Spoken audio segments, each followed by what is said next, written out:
amis internautes, et je vous propose maintenant de voir ces images qui nous sont parvenues donc il y a quelques instants des États-Unis, puisque c'est Jim Lovell lui-même qui nous les apporte de Houston et qui donc est de passage à Paris et qui va nous les commenter. Voilà certainement l'un des commentateurs les plus célèbres du monde, et je vous laisse regarder ce quick look, cette vue rapide sur le vol d'Apollo 11.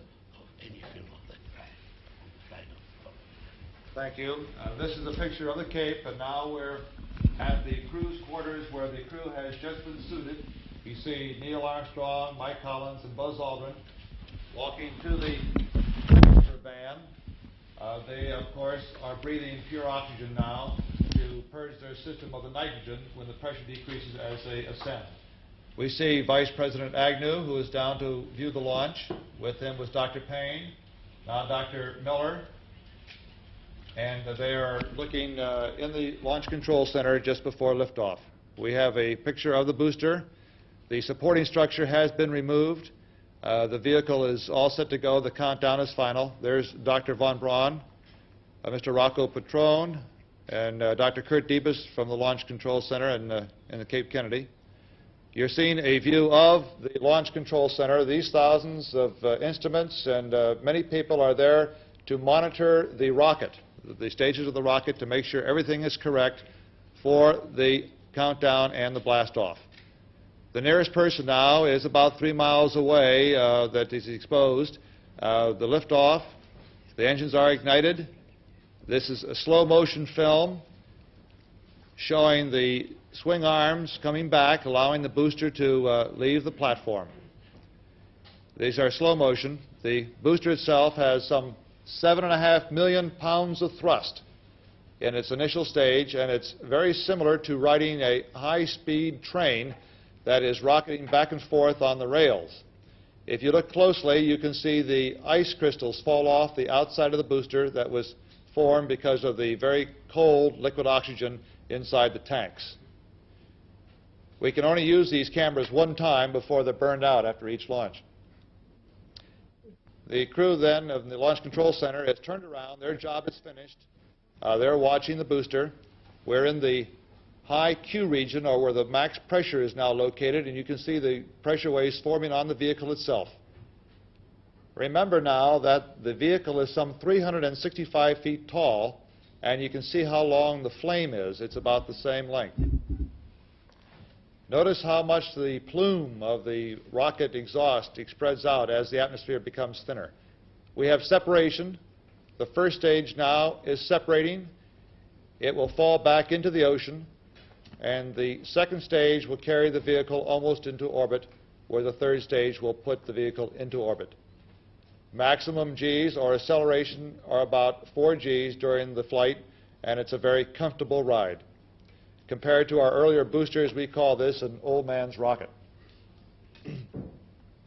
We're now at Mission Control Center in Houston, Texas, some 1,000 miles away from launch, and they are controlling the spacecraft and the flight. We have just made our translunar injection. We're on the way to the moon. The spacecraft has turned around and is looking at the third stage. We're tucked in, much like a cocoon, is the lunar module, all set to be pulled out and be attached to the nose of the command module.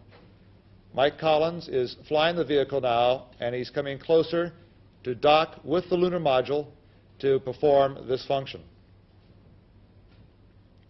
Actually, this is an end view of the third stage of the rocket. The rocket engine is in the back. If you look closely, you can see how very thin the lunar module is constructed. It has much insulation on it to protect it from the solar heat while it's on the moon, and the very thinness that you see in the top there, the wrinkles in the structure, contains insulation. The black rectangle is the docking window of the lunar module, and we have lost the docking drogue where the probe is going to go in, and now we have soft dock, and now the command module draws the lunar module to itself, and we have what we call hard docking. The Mission Control Center, our plots are showing where they are in the mission. And now our first interior shots of the flight showing the crew working and plotting their position. And we see the television return in the Mission Control Center from the vehicle. Here is some onboard film showing the docking when the probe is removed and the drogue is removed, showing the interior of the lunar module.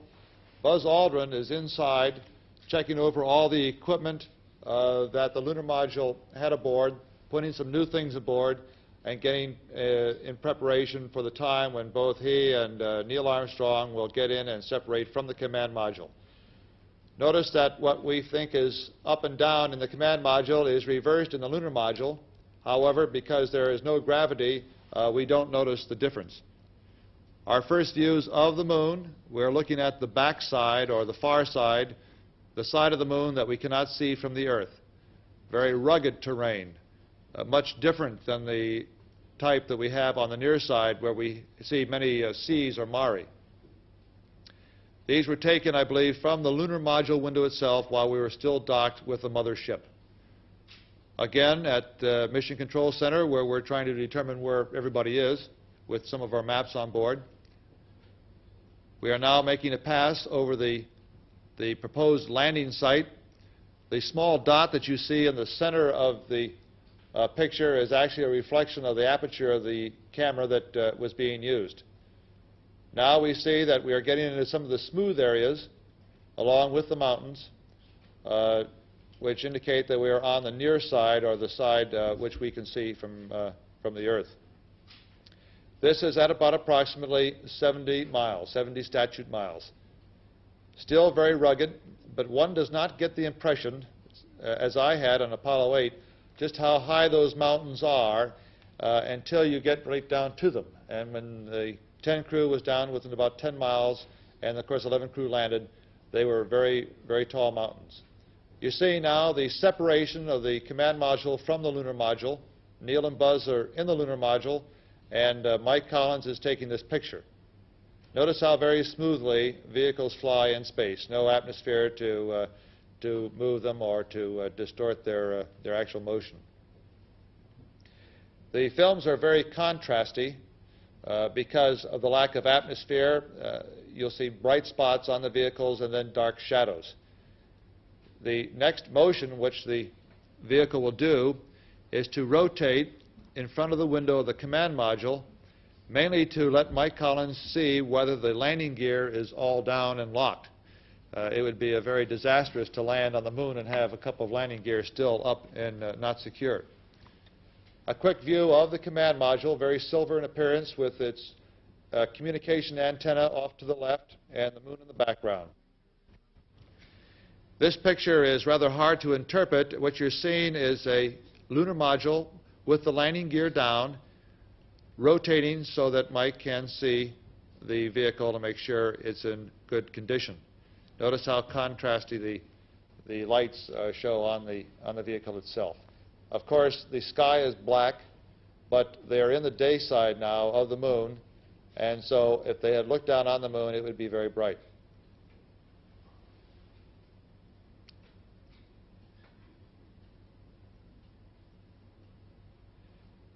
One of the first things that both Neil and Buzz did was to check out the control system of the lunar module prior to its departure from its mother ship, so that they were sure that they had good control. It would be very disastrous if we lost attitude control of this vehicle in any portion of this part of the mission.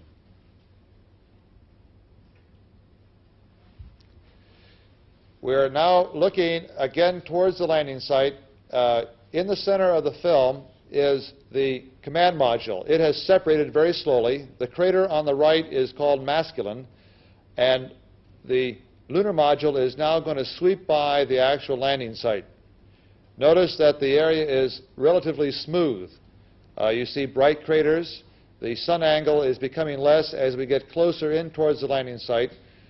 We tend to want to land where we have low sun angles at approximately somewhere between 10 and 20 degrees. The crater up there on the upper left-hand portion of the picture is called Moltke. It's the last big crater prior to the site itself. The site now is coming into view in the center right of the screen, which actually you cannot see unless we have our big enlarged photographs of the area itself. But this is in the Sea of Tranquility and the area of which they will land on the next pass. That was a shot of the capsule communicators talking to both the lunar and the command module. The final phase burn is now started. This is a burn which will continue until the actual landing. The engine is ignited. The crew is actually looking downward on their stomachs as the moon comes up to them. You see the lunar surface pass beneath the window. They are down now to an altitude of about less than 10 miles. They will continue the descent all the way through.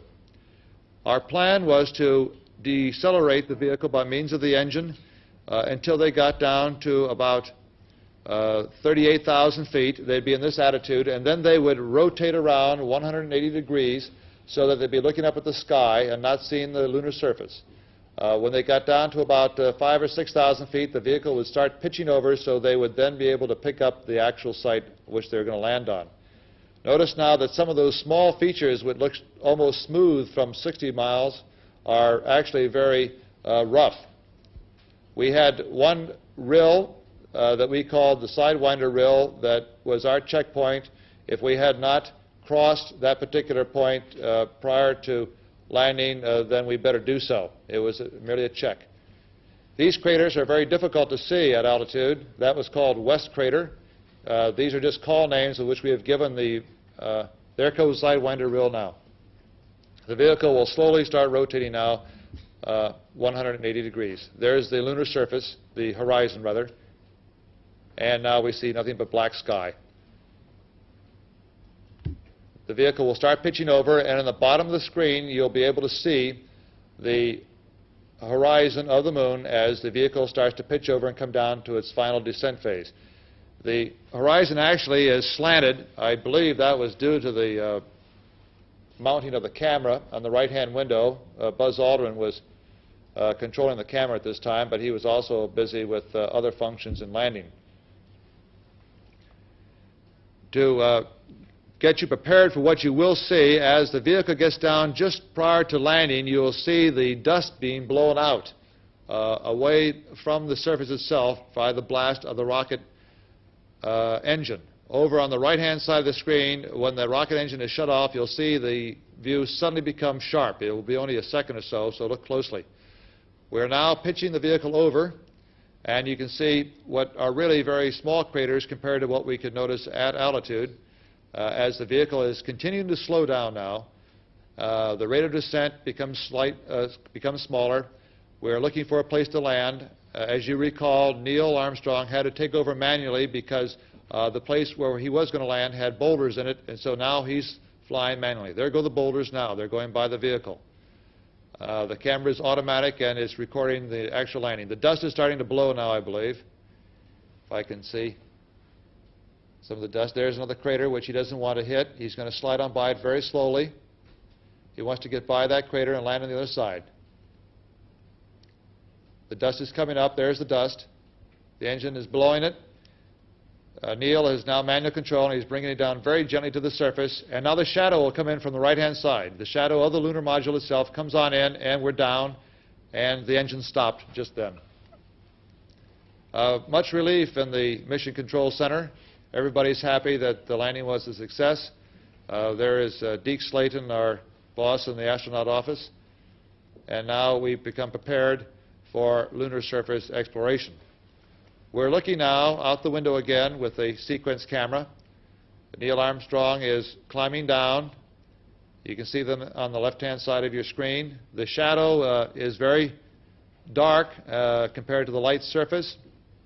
Shortly, Buzz will change the aperture so that we'll get a better view. You can also see Buzz's outline, his reflection in the window during times of this particular sequence. There he is now. These are the first steps, of course, that Neil will make as he gets on the landing pad and then gets on the surface. He has attached to him a strap which goes into the hatch by which he'll bring down the still camera to take surface photographs.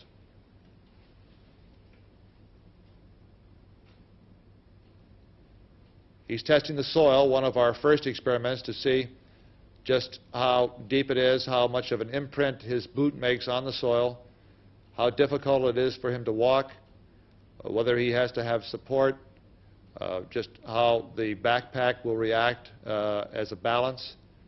And he found that it was actually much easier than we expected to maneuver on the lunar surface for long periods of time, actually. He's bringing down now the camera that is attached to him coming up through the hatch.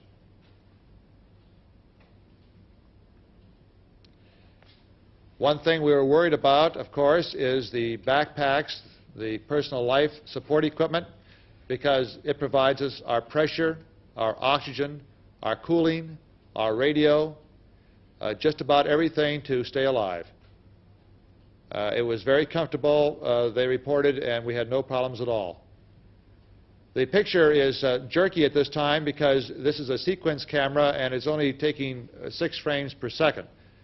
This is done normally to save film. Neil is collecting a contingency sample of the lunar surface. This is his first task in case something went wrong with the vehicle or his own system. He could take the sample, get back in the vehicle, and leave the moon. These are the TV films that we saw at the Mission Control Center, and I'm sure that you saw them here in France, of the actual excursion by both Neil and Buzz. They set up a TV camera that was located in the descent stage and set it up so that they could film automatically and send back to Earth the sequences that they did on the lunar surface. This was very profitable for the engineers back home because they could see really for the first time the results of their efforts, especially in the making of the pressure suits and the backpack. Also, the geologists had some good information from TV. We hope in the future to have better television than the one that we had on this particular flight, but we are power limited, and we had to take this particular camera. One interesting thing about putting up the flag on the lunar surface, there is no atmosphere, so there is no wind to blow the flag, and we had to use a curtain rod to hold the top part of the flag up to keep it unfolded.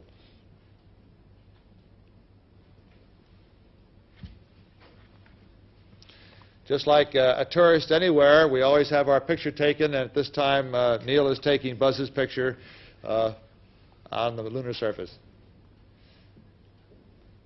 This shot was taken after the excursion outside. Look closely and we can see the 2 experiments, a seismograph and a laser reflector that they had put out there for use by experimenters on the Earth after they have left. And a shot to the right, the flag, and in the background is the TV camera. Notice the difference of the surface from the footprints, that they've kicked up the soil and made a change in color. We're standing by now for the ascent phase. There goes the engine. It is ignited. We're leaving the descent stage back on the lunar surface as a launching platform, and the vehicle is now ascending vertically from the lunar surface. This is actual motion. The vehicle does wallow quite a bit, as you can see by looking at the lunar surface recede from us. The first thing we have to do, of course, is gather altitude. We want to clear any obstructions that might be in the path in the near area. Once we gained altitude, we'll pitch over forward so that we can gain speed. We have to have enough speed to get us back into lunar orbit.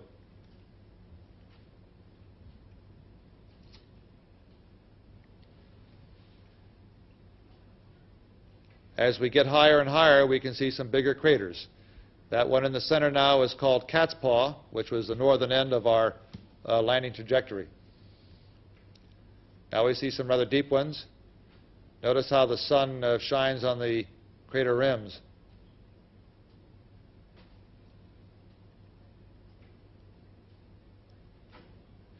It seems like a long time for the ascent engine to burn, some 7 minutes actually.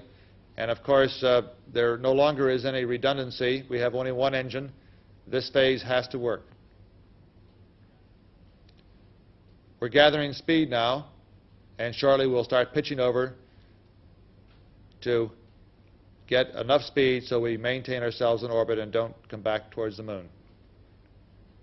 We are on the edge of the Sea of Tranquility. That's where the landing occurred, and the vehicle will fly now over some very rough terrain in the center of the near side. And we're passing some very big craters now.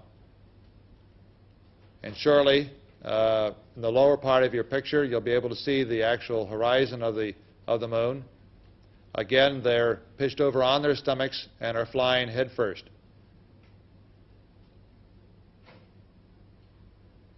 We hope to, in the future, land in some of the mountainous terrain because we feel that it'd be a good place to explore the surface for some different types of lunar material.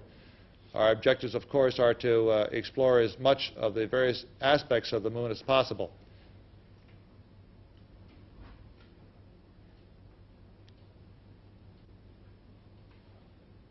Notice also we're flying into darkness, and the shadows become deeper, and the peaks, or the valleys, become very dark, and we can see only the light on the peaks of the mountains.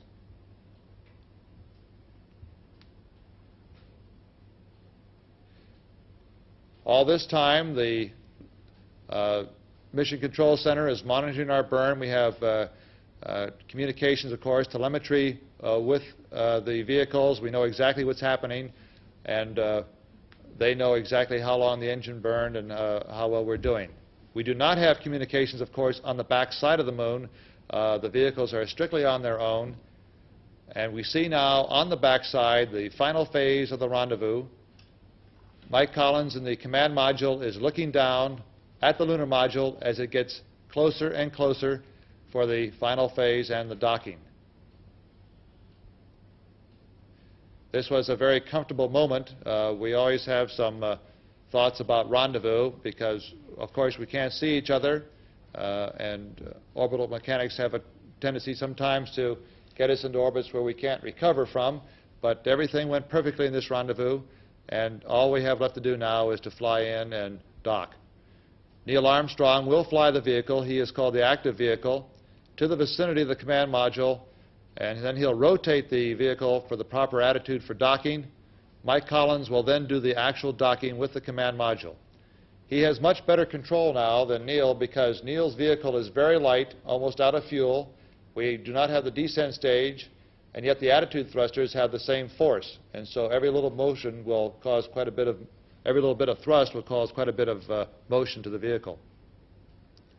The half moon that you see there is the radar antenna. We use radar on the lunar module to help us with our rendezvous.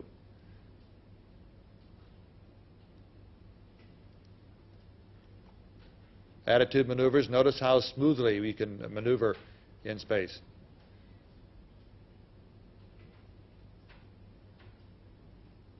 Pitching up to expose the docking drogue, the round hole in the top of the vehicle, where Mike will then drive the probe.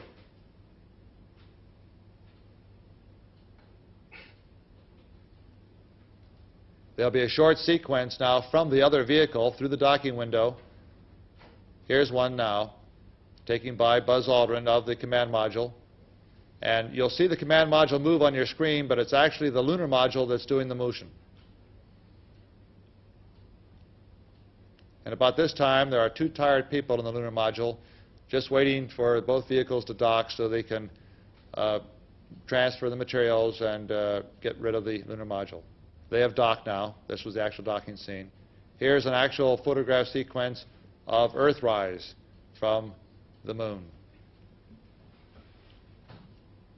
Trans-Earth injection was just completed. That is the burn of which we leave the lunar sphere of influence. We detach ourselves from its holding power, and we're on our way home. Now, some time to get prepared for a little shaving, which we found out we could do quite easily after much experimentation. And the Mission Control Center is happy to see us come home, and the last shots of the Earth, actually, before we go into darkness. Of course, we land in the dark part of the Earth at nighttime in the Pacific, and sunrise was just completed, and now the vehicle is coming in. The camera is actually running, and now we see the dark or the bright flash of light as the vehicle hits the atmosphere.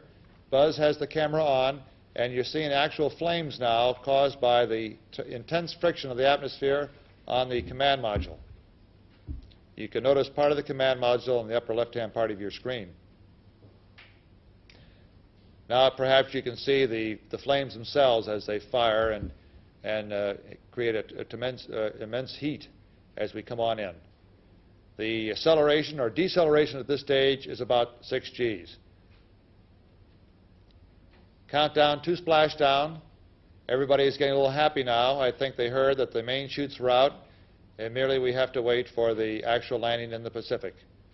The vehicle landed actually with the small end into the water, required the use of those float bags to right itself up so that the small end would be up in the air. If you notice closely, the crew now has on the biological isolation garments to protect the Earth from any bacteria that they might bring back from the moon. I think I'm happy to announce that there was nothing there on the moon that will hurt anyone here on Earth. We might hurt some of the people on the moon if there are anybody, but that's about it. Everybody's happy back in the Mission Control Center.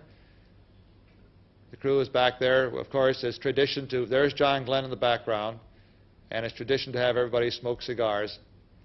The crew is coming off the helicopter. It's interesting to note that that same helicopter picked Frank Borman, Bill Anders, and myself up on Apollo 8. They're being now transferred from the helicopter into the special trailer, which will be their home until they get back to Houston. The President's coming, and he is going to greet them. And shortly there they open up the curtain, and we have 3 happy people. And I think if you notice closely, Mike Collins has grown a mustache during his sojourn in space.